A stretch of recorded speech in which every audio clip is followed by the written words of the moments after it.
Assalamualaikum warahmatullahi wabarakatuh.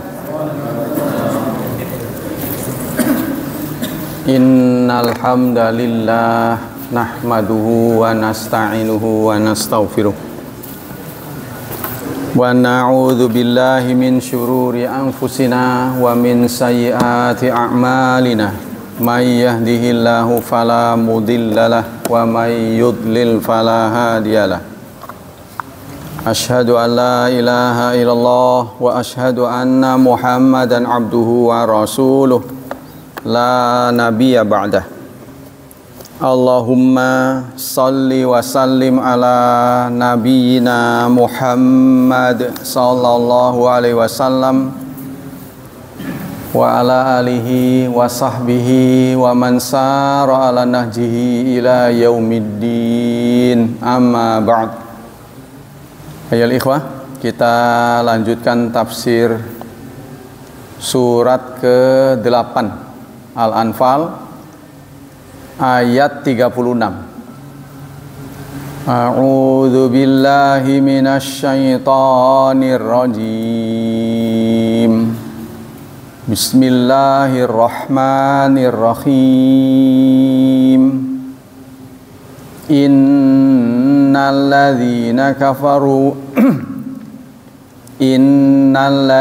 kafaru yunfiquna amwalahum liyasuddu an sabilillah fasayunfiqunaha thumma takunu alaihim hasratan thumma yughlabun walladzina kafaru ila jahannama yuhsyarun. Innalladzina kafaru, sungguh orang kafir. Jadi kalau dalam bahasa matematika A sama dengan B, maka A-nya itu innalladzina kafaru, sungguh orang kafir, ya. Yunfiquna amwalahum, sama dengan mereka yang berinfak. Amwalahum, harta-harta mereka, mereka berinfak ada tujuannya. Liyasuddu, untuk menghalangi ansabilillah, dari jalan Allah. Fasayunfiqunaha, yunfiqunaha itu sama dengan sayanfiqunaha, yunfiquna, ya. Jadi yunfiquna sama, cuma ada tambahan sa. Sa di sini artinya nanti, nantinya dekat. Jadi artinya nanti, maka nanti mereka akan menginfakkan harta mereka. Tsumma takunu, kemudian dia menjadi, hartanya menjadi, alaihim, atas mereka, hasratan, penyesalan. Hartanya akan menjadi penyesalan. Summa, kemudian, nah summa ini jaraknya lama, tidak beruntun, ya. Jadi kalau fa cepat, tapi summa nanti juga, kemudian. Yughlabun, mereka dikalahkan. Ya, summa itu sama dengan sa, cuma sa itu artinya dekat, summa jauh. Nanti ada kata lagi saufa. Walladzina kafaru, dan orang-orang kafir, ila jahannama, ke jahanam, yuhsyarun, digiring, ya, dikumpulkan. Pendapat-pendapat ahli tafsir tentang ayat ini. Ibnu Jarir mengatakan, yaqulu ta'ala dzikruh, innalladzina kafaru billahi wa rasulih yunfiquna amwalahum fayu'tunaha amsalahum minal musyrikin. Orang-orang kafir kepada Allah dan Rasul itu akan menghabiskan dananya, menginfakkan hartanya, menyumbangkan hartanya, ya, diberikan kepada amsalahum, yang semodel dengan mereka, yaitu orang-orang musyrik. Supaya apa? liyataqau biha, untuk memperkuat barisan mereka, ala qitali Rasulillahi wal mu'minina bih, untuk memerangi Rasulullah dan kaum mukminin. Ya, jadi langkah-langkah mereka ini tersimpan tujuan yang tidak terlihat oleh kita, yaitu untuk memperkuat. Ya memang halus itu ya, cuma bedanya halus dan kasar saja. Kalau orang Yahudi kasar, orang Nasrani halus, bahasanya yaitu kasih, tapi ujung-ujungnya ya sudah terbukti lah ya, bahwa mereka datang itu dengan 3G katanya. Gold, glory, satu lagi apa tuh? Gospel. Nah itu ya, gold itu kan emas, glory keberkatan ya, gospel itu penginjilan. Jadi untuk begitu sampai di sana Papua ada, kita mah belum ada, ketinggalan kita ya. Gerakan kita kurang cepat saudara. Kalau kita membaca dakwah, Wali Songo itu hanya ada di Jawa. Jadi memang belum beres, sudah keburu ada penjajah. Dan Anda lihat perjalanan Wali Songo itu selalu utara, pantai utara, ya kan? Mulai dari Banten, Jakarta, Cirebon, terus sampai ke sana. Yang selatan kurang. Maka selatan itu kemudian bercampur dengan Klenik, Nyi Roro Kidul selatan. Kidul kan namanya juga selatan. Nah itu, jadi utara kurang, selatan jangan. Contohnya yang di utara ada nggak itu? Maksiat ya ada, cuma nggak sebesar selatan. Muhammadiyah memilih selatan, NU memilih utara. NU memulai Surabaya, dari Surabaya. Muhammadiyah Yogyakarta. Lamaan mana? Lamaan Muhammadiyah sebenarnya. Tapi orang mengira katanya NU katanya kan. Yang di luaran gitu, mengira NU lebih lama Muhammadiyah. Tapi sebelum Muhammadiyah sudah ada Serikat Dagang Islam, SDI dulu. SDI dulu baru SI. SDI baru SI. Kenapa harus ada D-nya yang artinya dagang? Kenapa? Karena kerumunan orang di zaman Belanda dicurigai, kecuali pedagang. Contohnya di pasar, orang berkerumun, nggak diganggu, dagang itu mah. Nah, tapi kalau berkerumun membicarakan republik, nah ini baru dikejar sama mereka. Maka mereka nyaru menggunakan istilah dagang tuh. Jadi kumbulumnya ngapain? Ya lagi bicara dagang gitu. Ya transaksi gitu. Urusannya bukan akhirat tapi dunia. Nah itu supaya aman. Itu tujuannya ya. Kalau melihat pergerakan bangsa Indonesia, kita dijajah konon menurut catatan 350 tahun. Waktu yang sangat panjang. Pada saat kita dijajah, jumlah orang Belanda dengan orang Indonesia, banyak orang Indonesia. Jumlahnya gitu. Ya, jadi orang Belanda yang ada di Belanda dengan orang Indonesia yang di Indonesia, itu jumlah yang antara penjajah dengan yang dijajah lebih banyak yang dijajah. Kok bisa? Ya bisa, itulah orang pinter. Ya orang pinter tuh begitu. Nah, kita sempat terjajah 350 tahun, kemudian nggak sampai 100 tahun setelah ada pergerakan, kita merdeka. Karena awalnya pergerakan itu SDI 1905 apa gitu. Jadi abad ke-20 ya. Dalam tempo 41 tahun, 40 ya. 1905 menjadi 40 tahun. Dalam tempo 40 tahun kita merdeka. Apa kesimpulan dari kenyataan ini? Ya, bahwa gerakan menggunakan otot lebih banyak, lebih lama daripada menggunakan otak. Karena pergerakan itu pakai otak, strategi, diatur. Maka disebut dengan gerilya. Kalau di istilah TNI itu gerilya, ya. Tahu-tahu jol gitu ada, seset hilang. Nah itu yang membuat kita menang. Siapa pelakunya? Di kalangan TNI terkenal nama Jenderal Sudirman.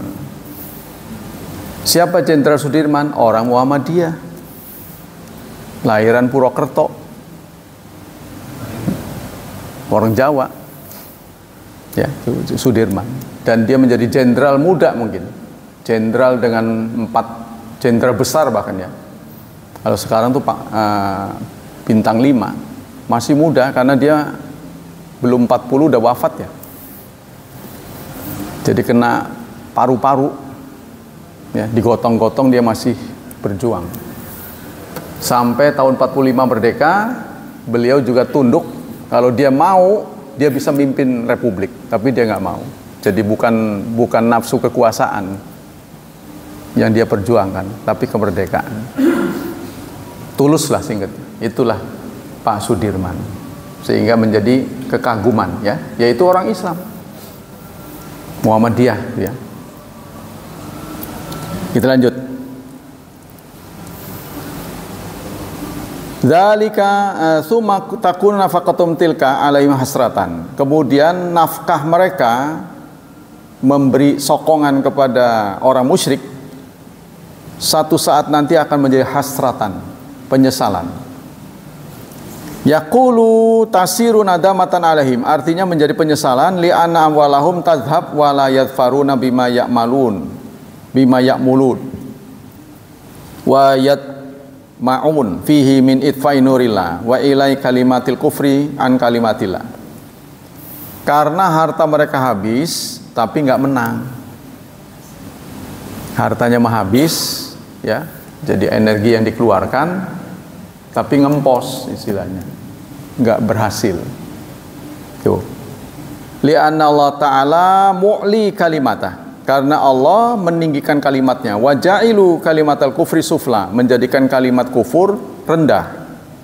Tsumma yaghlibuhum, kemudian mereka akan dikalahkan oleh mukminun, kaum mukminin. Wa yasyarallahu alladzina kafaru bihi wa bi rasuli ila jahannam, dan pada akhirnya Allah akan satukan mereka di jahanam. Tapi nanti di akhiratnya. Fayu'adzabuna biha, mereka akan diazab di sana. Fa'adzama biha hasratan wa nadamatan liman asya minhum wa man halak. Nanti mereka akan mengalami penyesalan yang hebat. Tapi di akhirat, selama di dunia ya nyesalnya dikit. Amal hayyu fahuriba maluhu. Adapun saat mereka hidup, maka diperangi hartanya. Maksudnya hartanya habis. Wa dhahaba batilan, dan hilang secara batil fi ghairi darkin wal naf'in, tidak ada manfaat. Wa raja'a maghluban makhuran mahzunan masluban, dan mereka akan pulang dalam keadaan maghlub, dikalahkan, makhuran dipaksa, mahzunan sedih, masluban dan punah. Maslub itu diambil ya. Wa amal halik fakutila, adapun mereka disebut dengan musnah karena fakutila, dibunuh, wasuliba, dan diambil. Wa ujila bihi ila narillah, dan mereka akan dipercepat masuk ke neraka Allah. Yukhlada fiha na'udzubillah min ghadabi, kita berlindung kepada Allah dari kemurkaannya. Itu menurut Ibnu Jarir. Jadi penafsirnya banyak ini. Yang kedua Ibnu Katsir. Ibnu Jarir adalah penafsir yang paling tua. Faqad akhbara ta'ala anal kuffar yunfiquna amwalahum liyasuddu 'anil tibai tariqil haq. Pada ayat ini Allah ingin menyampaikan, Allah ingin mengkhabarkan bahwa orang kafir menginfakkan hartanya untuk menghalang-halangi Islam, menghalangi orang untuk mengikuti jalan yang benar. Nah, kita yang nggak tahu pergerakan ya menganggap mereka biasa, padahal mereka bergerak cepat, ya, mencetak brosur, pokoknya anu lah, teratur gitu, tanzim istilahnya itu. Ada keteraturan dalam berdakwah mereka. Fasayaf'aluna dzalika tsumma dzaba amwaluhum. Mereka akan lakukan itu tapi hartanya habis. Tsumma takunu alaihi hasratan, kemudian akan menjadi penyesalan haitsu lam tujdi syai'an, karena tidak ada manfaat yang mereka bisa panen. Li'annahum aradu idfara nurillah wa zuhuri kalimatim ala kalimatil haq, karena mereka ingin memadamkan cahaya Allah. Wallahu mutimmu nurih, Allah menyempurnakan cahayanya, walau karihal kafirun, meskipun orang kafir tidak menyukai.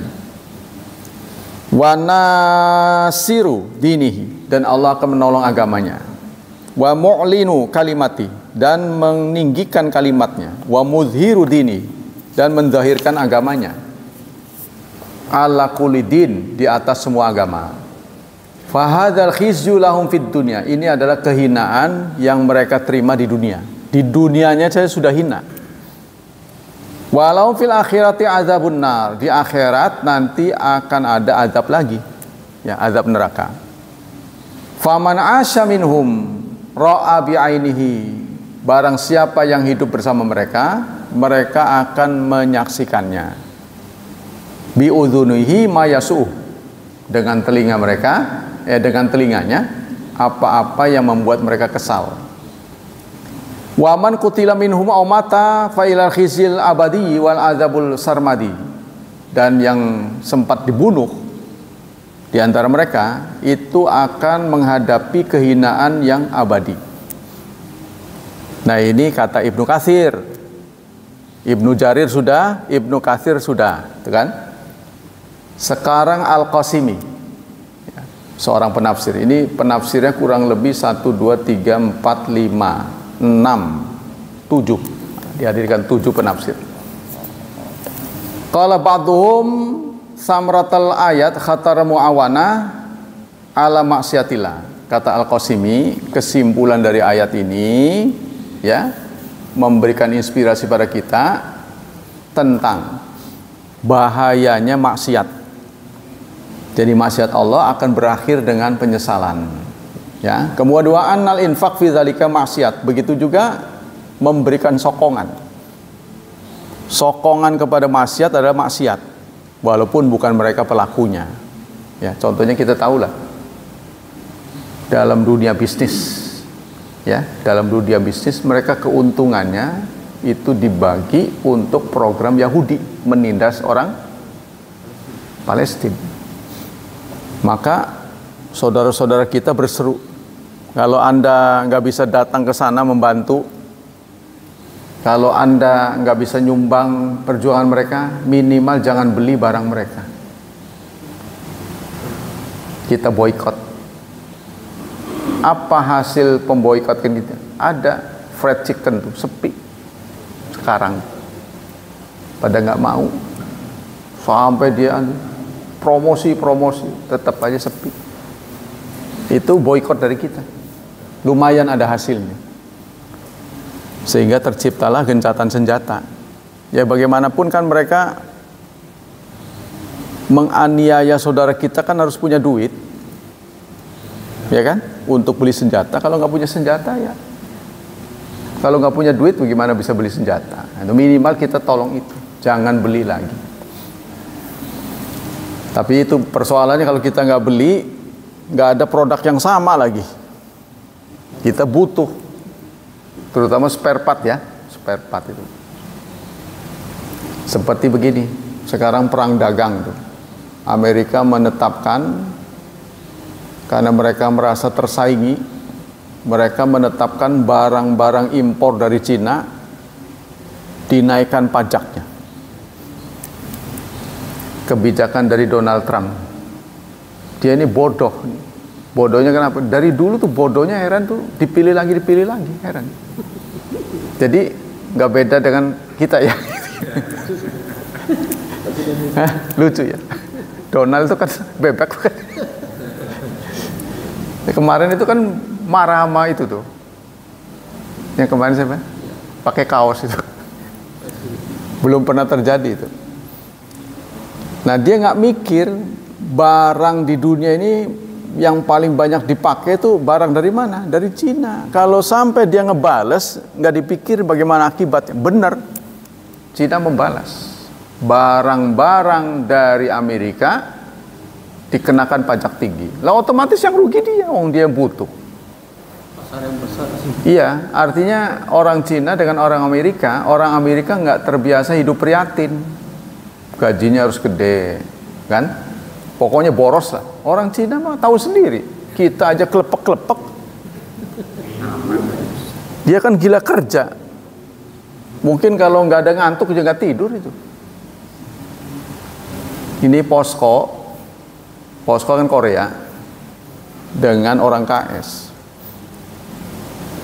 Orang KS melihat ya keberhasilan orang Korea itu sebagai sebuah kepantasan, ya, karena kerjanya itu gila kerja gitu, nggak ada capeknya. Jadi kira-kira kalau lagi kerja baca WA saja langsung kena SP katanya. Langsung kena SP kan, orang mah capek mah ada apa kita penting nggak boleh. Iya, langsung kena SP. Ya, jadi mata-matanya sebenarnya yang ngelaporin orang kita juga. Nah, itu kalau di SP itu ada fotonya sekarang. Tuh, jamnya jam ketahuan jam kerja. Tuh, nggak bisa ngelak. Tuh, begitu tuh. Ya. Begitu tertibnya lah mereka. Jadi kita juga mengakui itu. Pantesan berhasil itu. Ya. Karena itu kerjanya luar biasa. Nah, para pekerja kita lebih sedang perusahaan-perusahaan republik santai gitu. Santai, kita bisa santai. Kalau saya ngajar udah lewat jam 1 di KS nggak masalah. Stop, nggak ada gitu. Tapi kalau mereka kurang 5 menit, stop Pak. Tet 5 menit sudah dikeluar semua. Disiplin mereka. Nah itu, ya. Maka disiplinnya kita amat kurang. Pantesan ya kita begini terus. Jadi jangan nyalain siapa-siapa, gitu kan? Kita sendiri. Nah ini. Qala Qasimi, jadi ini sebenarnya ayat nyindir kita juga, dan infak ditumpahkan untuk maksiat adalah maksiat. Fayadkhulu fi hadza muawadaz zalamah ala harakatihim fil baghi wa zulm. Maka termasuk di sini jika kita menginfakkan, menolong kezaliman. Menolong kezaliman adalah zalim. Menolong kebaikan adalah kebaikan, begitu, ya. Wa kadzalika bai'us silah wal qura. Begitu juga kita menjual senjata untuk berbuat zalim. Makanya tuh ada tradisi, nggak tahu di sini kayaknya nggak ada. Setelah maghrib, ya, hampir semua orang yang jual benda tajam itu tutup. Saya juga dulu nggak tahu kan, saya dulu jaga toko. Pokoknya kalau ada orang beli jarum, pisau, pokoknya yang tajam-tajam itu, bilang nggak mau, nggak ada. Walaupun masih buka, tapi kalau yang lain dia mau. Kenapa sebabnya? Karena khawatir dipakai untuk kejahatan. Nanti kalau di track gitu, wah belinya di mana? Ini kena nanti. Paling nggak menjadi saksi. Oh iya dia beli sama saya sekian, kan ruwet tuh. Ya akan digituin. Jadi ini sama dengan ini. Jadi membeli senjata, jual beli senjata untuk kejahatan adalah kejahatan yang sama. Sementara orang kalau lagi butuh kan untung gede tuh. Makanya Amerika tuh begitu, supaya dagangannya laku, dia ciptakan perang. Ya kan?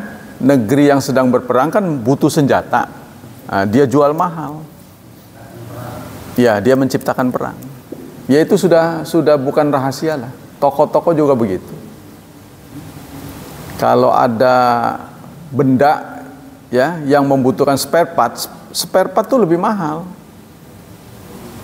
Dikemplang istilahnya. Kalau yang langka-langka itu susah nyarinya, itu sengaja dimahalin. Cari keuntungan. Nah, dalam ajaran Islam nggak boleh begitu. Karena kita sifatnya menolong. Dalam jual beli sekalipun tidak boleh ada semacam kezaliman. Mimman yasta'inu bidzalika ala harbil muslimin, yaitu orang-orang yang menggunakan senjata untuk memerangi kaum muslimin. Nah, itu semua termasuk kezaliman. Qala Ibnu Atiyah wa hadza ikhbarul Qur'an bil ghuyub. Nah, kata Ibnu Atiyah, ini adalah pengkhabaran, ya, pemberitaan Quran terhadap hal-hal yang gaib. Lian akhbara bima yakun qabla an takuna fakana kama ukhbir. Karena di sini ada kata akan, berarti belum terjadi. Ini akan berlaku sepanjang masa. Ya, siapapun yang menolong kekafiran pada akhirnya akan kalah. Tapi kalau kalahnya terlalu lama, pegel juga. Ya seperti Palestina lah. Kita nggak bisa bayangin kan, orang hidup itu kan butuh sekolah, butuh kerja. Konon kalau mereka sekarang merdeka pun butuh puluhan tahun untuk pulih seperti lazimnya orang. Instalasi diperbaiki, itu kan. Kemudian ada apa itu bom-bom yang tersimpan itu kan, untuk diamankan itu butuh waktu tuh. Vietnam aja kadang-kadang masih ada kecelakaan tuh. Mereka juga merdeka. Qala Ibnu Hayyan, sekarang giliran Abu Hayyan mengatakan wa fi dzalika ikhbarun an uluwil Islam. Ini menyampaikan tentang tingginya Islam. Nah, ini para ulama mengatakan ini tingginya Islam, sehingga ada korelasi antara ajaran Islam dan kemenangan di dunia. Jadi kemenangan itu tidak hanya di akhirat, tapi sedunia. Tapi kalau Anda lihat kan benang merahnya nggak ada. Ya. Artinya orang yang taat kepada Allah, kok korelasi dunianya nggak ada. Artinya kehidupan dunia nggak ningkat gitulah. Ya, tidak meningkat. Padahal di zaman Rasul meningkat. Keimanan semakin tinggi, semakin sukses. Lihatlah Abdurrahman bin Auf, kaya raya. Ya, nggak ada ceritanya jatuh pailit. Nah, kecuali tadi hartanya diinfakkan untuk jalan Allah. Apakah Anda pernah mendeteksi Abu Bakar Siddiq menjadi peminta-minta? Tidak ada. Utsman bin Affan menjadi peminta-minta setelah dia infak besar pada semua program Rasulullah? Tidak ada. Bahkan Utsman bin Affan lebih-lebih lagi. Sampai sekarang hartanya masih ada. Sebab dia fond mengeluarkan sekian emas untuk digolengin. Jadi yang butuh silahkan, yang mau ngutang silahkan. Ya, tergantung tumbuhnya lah. Kalau ada yang ngutang merasa saya sudah ditolong, saya juga ikutlah, ikut nambahin, itu terus.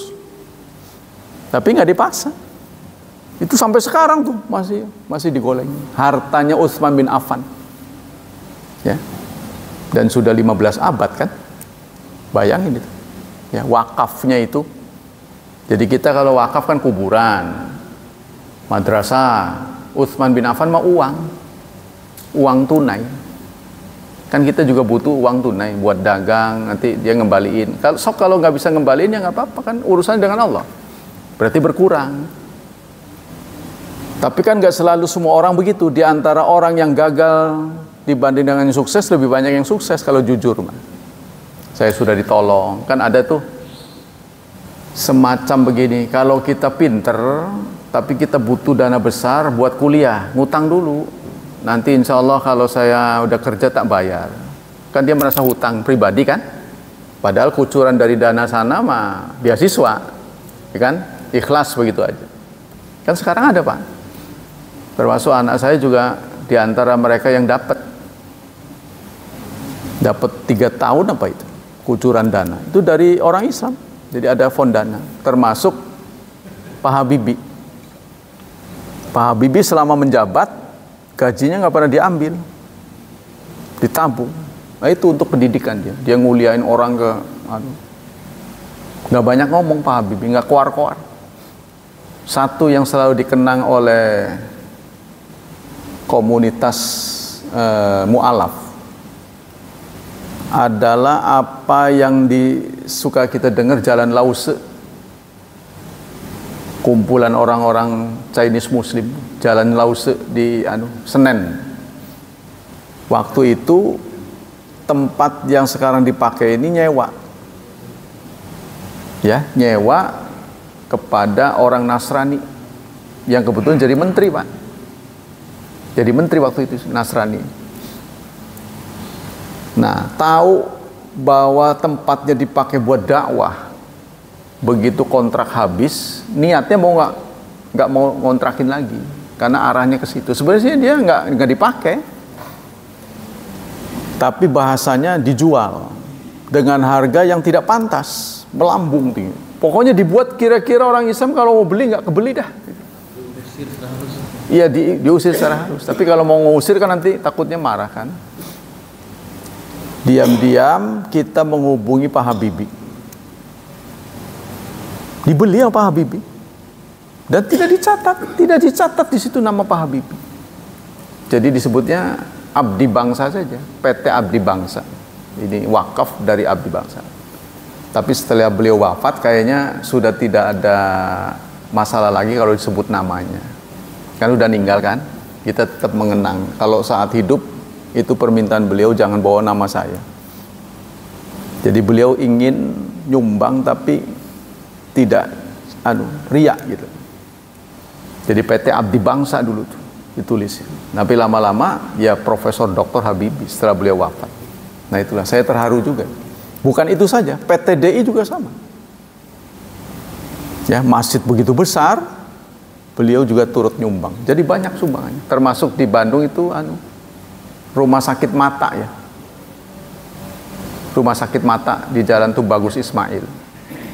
Itu juga Ainun Habibie, sehingga disebutnya Ainun Habibie sekarang. Jadi banyak sumbangsinya. Nah, itu baru kita bisa menang. Ya, termasuk orang Palestina juga mengakui kita membangun rumah sakit di Palestina. Dibom, bangun lagi. Bom, bangun lagi. Terus nggak kapok-kapok.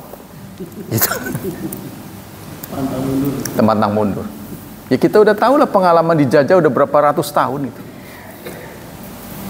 Makanya itu diambil kesimpulan tidak akan bisa menang melawan orang Islam dengan kekerasan. Itu kesimpulan orang-orang. Maka dicarilah cara halus. Nah, itu baru menang. Makanya cara halus sekarang. Siapa yang bisa mengalahkan orang Islam, musuhnya harus orang Islam sendiri. Jadi kalau musuhnya orang kafir nggak bakal menang. Maka dibuat musuh orang Islam dengan orang Islam, akhirnya menang tuh. Karena mereka pecah. Maka terjadi perpecahan kita. Ya, ini geng-gengan tuh, geng apa. Nah, itu harus disadari semuanya oleh kita. Ya, itu semuanya akan mengurangi pamor kita, melumpuhkan kekuatan kita. Jadi kita harus utamakan persatuan.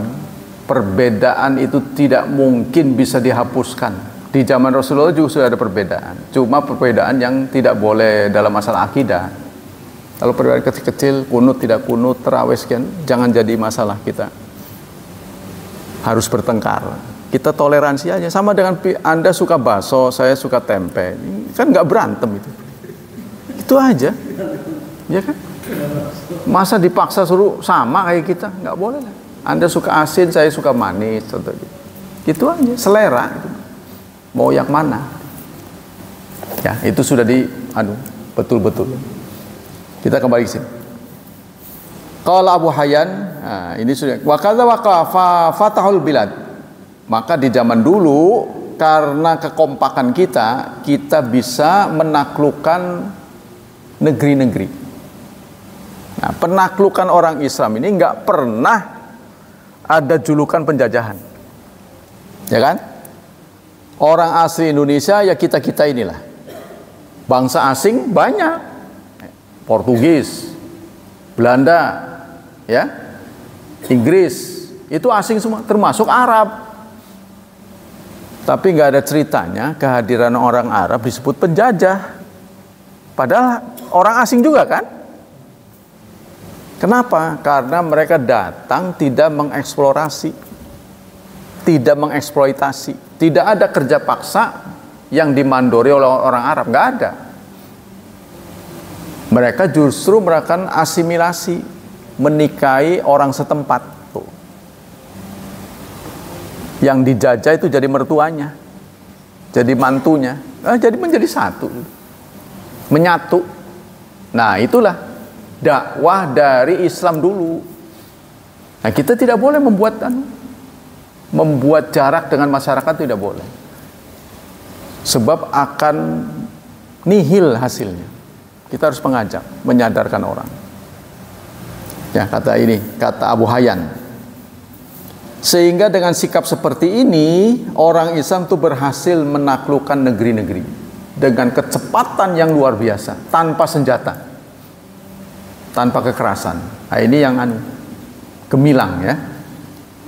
Wadaurahu ibad, serta menaklukkan penghambaan-penghambaan. Wa malal Islam ma'zama aktar ard, serta memenuhi penjuru bumi. Wa tasa'at hadhil millah ittisa'an lam yumkin li syai'in min milal sabiqah. Dan perkembangan Islam saat ini sangat spektakuler sehingga kita bisa menyusul. Contohnya dibanding dengan Buddha, ya. Buddha di Indonesia sudah kalah, padahal dia pendahulu kita kan. Sebelum Islam datang kan sudah Hindu Buddha. Nah, mereka sudah dikalahkan sekarang. Contohnya Jogja Solo lah. Berapa puluh tahun yang lalu cari masjid susah. Tapi sekarang kesadaran teman-teman kita, ya, kalau beli masjid itu jangan tanggung-tanggung di pojok-pojok di tengah jalannya susah. Kan banyak orang musafir. Sekarang mereka beli mahal-mahal. Yang mahal-mahal mereka beli. Dan memang kalau kita lihat orang dulu tuh wakafnya itu bukan di pojok-pojok, seperti Masjid Agung Cilegon tuh, tengah kota langsung. Ya kan? Kuburannya di tengah kota tuh, disingkirin susah tuh. Ya kan? Dekat Masjid Agung tuh kan ada ngabehi. Artinya umum kan, ngabeh, kabeh, sekabeh itu. Ngabeh itu namanya kuburan umum, kuburan untuk semua. Di tengah kota, kalau boleh digusur tuh. Tapi karena kita nggak boleh ya, giliran bukan kuburan Islam ya digusur tuh, Ramayana tuh, kan kuburan Cina dulu. Iya kan dipindah ke sana, ke Cikeray. Orang Cikeray sekarang banyak yang ngaji. Mereka diminta persetujuan perluasan, pada nggak izin katanya. Saya dengar sih, pada nggak mau tanda tangan. Jadi mereka udah sesek nih, mau pembebasan lagi gitu, perluas. Orang Cikeray pada nggak mau. Waqala Abdul Karim Khatib. Nah, kemudian Abdul Karim Khatib sekarang. Fa fil atibi summa allati tufitarhi fi fasuyun fa summa takunu alim asrar. Di sini ada kata-kata summa. Summa ini huruf ataf ya. Fi qouli ta'ala summa tughlabun isyaratun ila hasrah wal hazimah la. Qad la yakunani ba'da kulli malin yunfiqunahu. Qad la yakunani ba'da kulli malin yunfiqu. Ini tidak segera, penyesalan mereka ini oleh Allah Subhanahu wa taala diistilahkan dengan summa, nanti atau kemudian. Berarti penyesalan itu tidak dadakan. Begitu mereka infak langsung nyesel, tidak, nanti ujung-ujungnya nyesel. Ya. Faqad yaqul musyrikin fi ba'di mawaqifihi minal muslimin ma yahsabunahu nasran. Maka telah terjadi pada orang Islam sebagian dari peristiwa ini. Peristiwa ini sudah terjadi, bukan di akhirat tapi di dunia. Janji-janji Allah ini yang di akhirat jojong, yaitu belum bisa kita nikmati nanti. Tapi yang di dunia ini sudah kita nikmati. Ya, Islam meluas sedemikian cepat dengan damai. Karena Islam itu pengertiannya memang damai. Wa yarnahu wajhan nafian musmiran li hadzal mal alladzi anfaquhu. Nah, ini saudara, ini juga disadari oleh beberapa ahli-ahli yang selama ini melakukan kekerasan. Tuh, sudah disadari. Jadi sudah ada pertemuan, saya juga menjadi saksi, pertemuan pelaku kekerasan, teroris-teroris, itu sudah insaf. Ya, mereka sudah melakukan pertemuan. Kalau saya boleh cerita, siapa penggagasnya? Tentara. Penggagasnya tentara. Demikianlah hadirin tafsir pada kesempatan ini ya. Jadi singkatnya, beberapa mufasir mempertanyakan korelasi kehidupan kaum muslimin dengan kemenangan-kemenangan yang pernah dicapai di masa lalunya. Nah, sekarang kenapa terlihat biasa-biasa saja gitu. Nah, ini tamparan buat kita sebenarnya. Berarti ada yang salah pada kita. Mengapa kita tidak menduduki ya posisi penting ekonomi? Kenapa? Padahal akidahnya kita sudah benar. Dunia harus berubah sebelum di akhirat. Jadi jangan menganggap bahwa perubahan itu hanya di akhirat. Sejak di dunia harus kita sudah berubah. Semoga Allah Subhanahu wa taala melimpahkan pahala yang berlipat untuk kita. Semoga Allah tetap menjaga dan melindungi keimanan kita. Semoga Allah mentakdirkan anak-anak kita menjadi anak yang saleh, diberkahi dan mendapat kemudahan. Subhanakallah wa bihamdika asyhadu an la ilaha illa anta astaghfiruka wa atubu ilaik. Wassalamualaikum warahmatullahi wabarakatuh.